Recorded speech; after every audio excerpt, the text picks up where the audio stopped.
October 1, 1953 ಭಾರತದಲ್ಲಿ ಭಾಷೆಯ ಆಧಾರಿತವಾಗಿ ಒಂದು ರಾಜ್ಯದ ಉದಯವಾಗಿತ್ತು. ತೆಲುಗು ಜನರ ನಿರಂತರ ಹೋರಾಟದ ಫಲವಾಗಿ ಕೇಂದ್ರ ಸರ್ಕಾರ ಭಾಷೆ ಆಧಾರಿತವಾಗಿಯೇ ತೆಲುಗು ಜನರಿಗೆ ಪ್ರತ್ಯೇಕವಾದ ರಾಜ್ಯವನ್ನು ಮಾಡಿಕೊಡುತ್ತೆ. ಅದೇ ಆಂಧ್ರ ಪ್ರದೇಶ. ಇದರಿಂದಾಗಿ ಭಾರತದಲ್ಲಿ, ಅದರಲ್ಲೂ ದಕ್ಷಿಣ ಭಾರತದಲ್ಲಿ ಜನರು ನಮಗೂ ಭಾಷೆ ಆಧಾರಿತವಾದ ರಾಜ್ಯ ಬೇಕು ಅಂತ ಡಿಮಾಂಡ್ ಮಾಡ್ತಾರೆ. ಕೇಂದ್ರ ಸರ್ಕಾರ ಕೂಡ ಆಗಲಿ ಅಂತ 1956ರಲ್ಲಿ ಸ್ಟೇಟ್ ರೀಆರ್ಗನೈಸೇಷನ್ ಆ್ಯಕ್ಟನ್ನು ಜಾರಿಗೆ ತರ್ತಾರೆ. ಭಾಷೆಗಳ ಆಧಾರದ ಮೇಲೆ ರಾಜ್ಯಗಳ ನಿರ್ಮಾಣ ಆಗುತ್ತೆ. ಕನ್ನಡಿಗರಿರುವ ಜಾಗವನ್ನು ಕರ್ನಾಟಕ, ತಮಿಳರು ಇರುವ ಜಾಗವನ್ನು ತಮಿಳುನಾಡು, ಮಲಯಾಳಂ ಮಾತನಾಡುವವರು ಕೇರಳ, ತೆಲುಗು ಜನರಿಗೆ ಆಂಧ್ರ ಪ್ರದೇಶ, ಹೀಗೆ ಭಾಷೆ ಆಧಾರಿತವಾಗಿ ರಾಜ್ಯಗಳ ಉದಯವಾಯಿತು. ರಾಜ್ಯಗಳ ಉದಯವೇನೋ ಆಗಿತ್ತು, ಆದರೆ ಕರ್ನಾಟಕದಲ್ಲಿ ಕನ್ನಡಕ್ಕೆ ಯಾವುದೇ ಸ್ಥಾನ ಇರಲಿಲ್ಲ. ಕರ್ನಾಟಕದಲ್ಲೇ ಕನ್ನಡವನ್ನು ಕಡ್ಡಾಯವಾಗಿ ಪಠ್ಯಪುಸ್ತಕದಲ್ಲಿ ಅಳವಡಿಸಿರಲಿಲ್ಲ. ಇಷ್ಟೆಲ್ಲ ನಡೀತಾ ಇರುವಾಗಲೇ ಇಂದಿರಾ ಗಾಂಧಿಯವರು 1964ರಲ್ಲಿ 3 ಲ್ಯಾಂಗ್ವೇಜ್ ಫಾರ್ಮುಲಾವನ್ನು ಜಾರಿಗೆ ತರ್ತಾರೆ. ಎಲ್ಲ ಶಾಲೆಗಳಲ್ಲೂ 3 ಭಾಷೆಗಳನ್ನು ಹೇಳಿಕೊಡಲೇಬೇಕು ಅಂತ ರೂಲ್ ಮಾಡ್ತಾರೆ. ಅದು ಹೇಗೆ ಅಂದರೆ, 1ನೇಯದು ಲೋಕಲ್ ಲ್ಯಾಂಗ್ವೇಜ್, 2ನೇಯದು ರಾಷ್ಟ್ರಭಾಷೆ, 3ನೇಯದು ಇಂಟರ್ನ್ಯಾಷನಲ್ ಭಾಷೆ. ಅಂದರೆ ಕರ್ನಾಟಕದಲ್ಲಿ ಕನ್ನಡ, ತಮಿಳುನಾಡಿನಲ್ಲಿ ತಮಿಳು, ಹೀಗೆ ಲೋಕಲ್ ಲ್ಯಾಂಗ್ವೇಜ್. ಹಿಂದಿಯನ್ನು ನ್ಯಾಷನಲ್ ಲ್ಯಾಂಗ್ವೇಜ್ ಆಗಿ ಘೋಷಣೆ ಮಾಡ್ತಾರೆ. ಇಂಗ್ಲೀಷ್ ಇಂಟರ್ನ್ಯಾಷನಲ್ ಲ್ಯಾಂಗ್ವೇಜ್ ಆಗಿರುತ್ತೆ. ಆದರೆ ಕರ್ನಾಟಕ ಸೇರಿದ ಹಾಗೆ ದಕ್ಷಿಣ ಭಾರತದ ರಾಜ್ಯಗಳಲ್ಲಿ ಈ ರೂಲ್ನ ವಿರುದ್ಧ ಹೋರಾಟಗಳು ನಡೆದವು. ನಮ್ಮ ಮೇಲೆ ಹಿಂದಿ ಹೇರಿಕೆ ಮಾಡಬೇಡಿ ಅಂತ ಹೋರಾಟಗಳು ನಡೀತಾ ಹೋದವು. ಈ ರೂಲ್ನ ಪ್ರಕಾರ ಕರ್ನಾಟಕದಲ್ಲಿ ಸಂಸ್ಕೃತ ಫಸ್ಟ್ ಲ್ಯಾಂಗ್ವೇಜ್, ಇಂಗ್ಲೀಷ್ 2ನೇ ಲ್ಯಾಂಗ್ವೇಜ್, ಹಿಂದಿ 3ನೇ ಲ್ಯಾಂಗ್ವೇಜ್ ಆಯಿತು.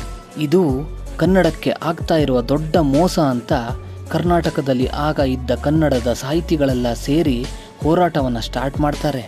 ಆದರೆ 1972ರಲ್ಲಿ CM ಆಗಿದ್ದ ದೇವರಾಜ್ ಅರಸ್ ಅವರು ಸಂಸ್ಕೃತದ ಬದಲಾಗಿ ಕನ್ನಡವನ್ನು ಮೊದಲ ಭಾಷೆಯನ್ನಾಗಿ ಮಾಡ್ತಾರೆ. ಅದು ಅಂದಿನಿಂದ ಹಾಗೆಯೇ ಮುಂದುವರೆದುಕೊಂಡು ಬಂದಿದ್ದರೆ ಈ ಗೋಕಾಕ್ ಚಳುವಳಿನೇ ನಡೀತಾ ಇರಲಿಲ್ವೇನೋ. ಆದರೆ 1980ರಲ್ಲಿ CM ಆದ R ಗುಂಡೂರಾವ್ ಕನ್ನಡ ಲ್ಯಾಂಗ್ವೇಜನ್ನು ತೆಗೆದು ಮತ್ತೆ ಸಂಸ್ಕೃತವನ್ನು ಮೊದಲ ಭಾಷೆಯನ್ನಾಗಿ ಮಾಡ್ತಾರೆ. ಆಗ ಮತ್ತೆ ಕನ್ನಡದ ಕವಿಗಳು, ಸಾಹಿತಿಗಳೆಲ್ಲ ಒಟ್ಟಾಗಿ ಸೇರಿ ಹೋರಾಟವನ್ನು ಆರಂಭ ಮಾಡ್ತಾರೆ. ಆವಾಗ ಗುಂಡೂರಾವ್ ಅವರು ಒಂದು ಟೀಮನ್ನು ರಚಿಸಿ ಕರ್ನಾಟಕದಲ್ಲಿ ಕನ್ನಡವನ್ನು ಮೊದಲ ಭಾಷೆ ಮಾಡಬೇಕು ಅಥವಾ ಸಂಸ್ಕೃತವನ್ನು ಮೊದಲ ಭಾಷೆಯನ್ನಾಗಿ ಮಾಡಬೇಕು ಅಂತ ಒಂದು ರಿಪೋರ್ಟನ್ನು ಮಾಡೋದಕ್ಕೆ ಹೇಳ್ತಾರೆ. ಈ ಟೀಮ್ನ ಮುಂದಾಳತ್ವವನ್ನು ವಹಿಸಿದ್ದು ವಿಕ್ರ ಗೋಕಾಕ್. 1981ರಲ್ಲಿ ಈ ಟೀಮ್ ರಿಸರ್ಚ್ ಮುಗಿಸಿ ಒಂದು ರಿಪೋರ್ಟನ್ನು ಗೌರ್ಮೆಂಟ್ ಮುಂದೆ ಇಡುತ್ತೆ.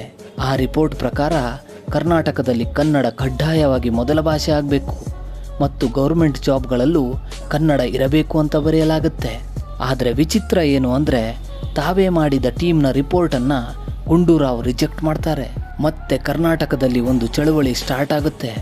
ಕನ್ನಡದ ಮೇಲೆ ಕಳಕಳಿ ಇರುವಂಥವರೆಲ್ಲ ಸೇರಿ ಈ ಚಳುವಳಿಯನ್ನು ಪ್ರಾರಂಭಿಸ್ತಾರೆ.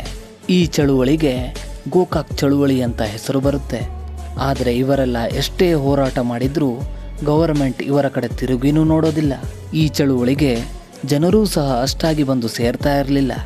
ಆಗ ಚಳುವಳಿಯಲ್ಲಿದ್ದ ಮುಖಂಡರಿಗೆ ಅರ್ಥ ಆಗೋ ವಿಷಯ ಅಂದರೆ, ಸರ್ಕಾರದ ಮೇಲೆ ಒತ್ತಡ ಬೀಳಬೇಕು ಅಂದರೆ ಜನರು ಈ ಹೋರಾಟಕ್ಕೆ ಬೆಂಬಲ ಕೊಡಬೇಕು. ಜನರು ಬರಬೇಕು ಅಂದರೆ ಒಬ್ಬ ಪ್ರಭಾವಿ ವ್ಯಕ್ತಿ ಈ ಹೋರಾಟದ ಚುಕ್ಕಾಣಿಯನ್ನು ಹಿಡಿಬೇಕು. ಹಾಗಾದರೆ ಯಾರಿಂದ ಈ ಕೆಲಸ ಸಾಧ್ಯ? ಯಾರ ಮಾತಿಗೆ ಜನರು ಬೆಲೆ ಕೊಡ್ತಾರೆ ಅಂತ ಯೋಚಿಸ್ತಾ ಇರಬೇಕಾದ್ರೆ ಎಲ್ಲರಿಗೂ ನೆನಪಾದ ಮೊದಲ ಹೆಸರು ನಟ ಸಾರ್ವಭೌಮ ಡಾಕ್ಟರ್ ರಾಜ್ಕುಮಾರ್. ಕರ್ನಾಟಕದಲ್ಲಿ ಕೋಟ್ಯಾಂತರ ಅಭಿಮಾನಿಗಳನ್ನು ಹೊಂದಿರುವ ವ್ಯಕ್ತಿ ಅಂದರೆ ಅದು ಡಾಕ್ಟರ್ ರಾಜ್ಕುಮಾರ್. ಅವರ ಒಂದು ಕರೆಗೆ ಎಲ್ಲಿಯಾದರೂ, ಎಷ್ಟೊತ್ತಿಗಾದರೂ, ಎಷ್ಟು ಜನ ಬೇಕಾದರೂ ಬಂದು ಸೇರ್ತಾರೆ ಅನ್ನೋದು ಎಲ್ಲರಿಗೂ ಗೊತ್ತಿತ್ತು. ಆದರೆ ಅವರನ್ನು ಈ ಚಳುವಳಿಯಲ್ಲಿ ಭಾಗವಹಿಸುವ ಹಾಗೆ ಮಾಡೋದು ಹೇಗೆ ಅಂತ ಮಾತ್ರ ಯಾರಿಗೂ ತಿಳಿದಿರಲಿಲ್ಲ. ಒಂದು ದಿನ ಜಿ ನಾರಾಯಣ ಅವರು ಡಾಕ್ಟರ್ ರಾಜ್ಕುಮಾರ್ ಅವರ ಮನೆಗೆ ಹೋಗಿ ಪರಿಸ್ಥಿತಿಯನ್ನು ಅವರಿಗೆ ತಿಳಿಸಿ ಈ ಚಳುವಳಿಯ ಉದ್ದೇಶ ಏನು, ಯಾಕಾಗಿ ನಾವು ಈ ಹೋರಾಟವನ್ನು ಮಾಡ್ತಾ ಇರೋದು ಅಂತೆಲ್ಲ ವಿವರಿಸಿದ ಮೇಲೆ ಇದು ಕೇವಲ ಕನ್ನಡ ಭಾಷೆಯ ಉಳಿವಿಗಾಗಿ ಮಾಡ್ತಾ ಇರೋ ಹೋರಾಟ ಅನ್ನೋದಾದರೆ ಮಾತ್ರ ನಾನು ಈ ಚಳುವಳಿಯಲ್ಲಿ ಭಾಗವಹಿಸ್ತೇನೆ ಅಂತ ಹೇಳ್ತಾರೆ ಡಾಕ್ಟರ್ ರಾಜ್ಕುಮಾರ್.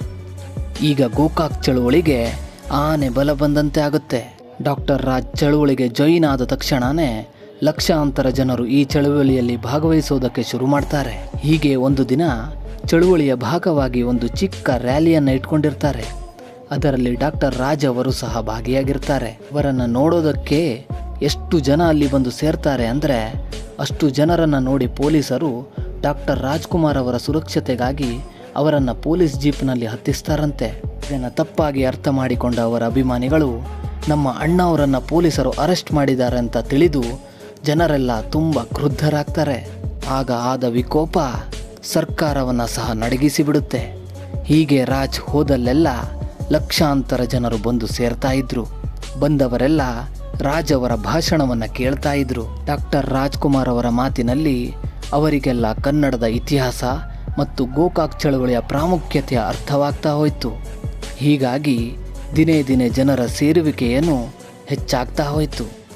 ರಾಜ್ಯದ ಮೂಲೆ ಮೂಲೆಯನ್ನು ತಿರುಗಿ ಡಾಕ್ಟರ್ ರಾಜ್ಕುಮಾರ್ ಅವರು ಚಳುವಳಿಯನ್ನು ಹಮ್ಮಿಕೊಂಡ್ರು. ಆ ಸಮಯದಲ್ಲಿ ಕೇವಲ ಡಾಕ್ಟರ್ ರಾಜ್ಕುಮಾರ್ ಅಷ್ಟೇ ಅಲ್ಲದೆ ಕನ್ನಡ ಚಿತ್ರರಂಗದ ದೊಡ್ಡ ದೊಡ್ಡ ಸ್ಟಾರ್ಗಳೆಲ್ಲ ಭಾಗವಹಿಸಿದ್ರು. ಡಾಕ್ಟರ್ ವಿಷ್ಣುವರ್ಧನ್, ಶಂಕರ್ ನಾಗ್, ಅಂಬರೀಷ್ ಮುಂತಾದವರೆಲ್ಲ ಒಟ್ಟಾಗಿ ಸೇರಿದ್ರಿಂದ ಅವರ ಅಭಿಮಾನಿಗಳು ಈ ಚಳುವಳಿಯಲ್ಲಿ ಪಾಲ್ಗೊಂಡ್ರು. ಇಷ್ಟೆಲ್ಲ ಸ್ಟಾರ್ಗಳು ಲಕ್ಷಾಂತರ ಜನರ ಮುಂದೆ ಹೋರಾಟ ಮಾಡ್ತಾ ಇದ್ದಾರೆ. ಇವರಲ್ಲಿ ಯಾರಿಗೆ ಏನೇ ಆದರೂ ಜನರು ಸುಮ್ಮನೆ ಇರೋದಿಲ್ಲ ಅಂತ ಸರ್ಕಾರಕ್ಕೆ ಅರ್ಥ ಆಗುತ್ತೆ. ಇದನ್ನೆಲ್ಲ ಹೇಗಾದರೂ ನಿಲ್ಲಿಸಲೇಬೇಕು. ಇದನ್ನು ನಿಲ್ಲಿಸಬೇಕು ಅಂದರೆ ಗೋಕಾಕ್ ಚಳುವಳಿ ನಿಲ್ಲಬೇಕು. ಇದನ್ನು ಅರ್ಥ ಮಾಡಿಕೊಂಡ ಸರ್ಕಾರ ಕನ್ನಡವನ್ನು ಕರ್ನಾಟಕದಲ್ಲಿ ಮೊದಲ ಭಾಷೆಯನ್ನಾಗಿ ಜಾರಿಗೆ ತರುತ್ತೆ. ಹೀಗೆ ಕನ್ನಡದ ಉಳಿವಿಗಾಗಿ ಕನ್ನಡ ಚಿತ್ರರಂಗ ಹಾಗೂ ಕನ್ನಡ ಪ್ರೇಮಿಗಳ ಪರಿಶ್ರಮ ಜೊತೆಗೆ ಈ ಹೋರಾಟಕ್ಕೆ ದೈತ್ಯ ಬಲವನ್ನು ತುಂಬಿದ ಮೇರುನಟ ಗಾನ ಗಂಧರ್ವ ಡಾಕ್ಟರ್ ರಾಜ್ಕುಮಾರ್ ಅವರನ್ನು ಕನ್ನಡಿಗರು ಎಂದೂ ಮರೆಯುವ ಹಾಗಿಲ್ಲ.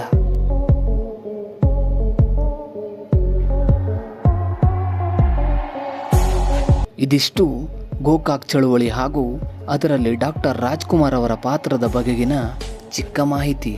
ಮುಂದಿನ ವಿಡಿಯೋದೊಂದಿಗೆ ಮತ್ತೆ ಭೇಟಿಯಾಗ್ತೀವಿ. ನಮಸ್ಕಾರ.